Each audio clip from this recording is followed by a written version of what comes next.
الاهلي في مباراه اليوم 3 نقاط يكونوا من نصيبنا. الاداء وشخصيه النادي الاهلي وروح الفانيلا الحمراء تظهر بشكل قوي جدا في هذه المباراه.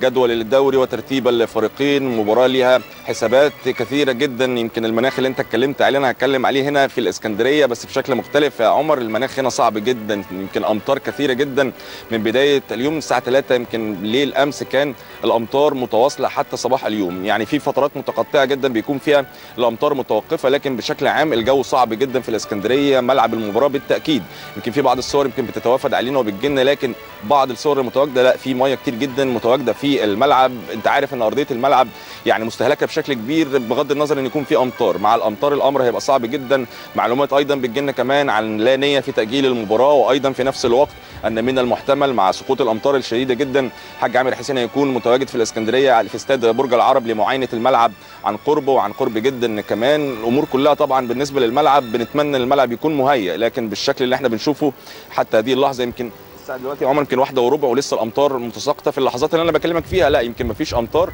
لكن كل نص ساعه كل ربع ساعه بيكون في يمكن هطول امطار بشكل كبير جدا على الاسكندريه وبالتحديد برج العرب. لكن بشكل عام عايز ارجع معاك لفريق النادي الاهلي ومدى الاستعداد والجاهزيه والحاله المعنويه الكبيره لفريق النادي الاهلي والتركيز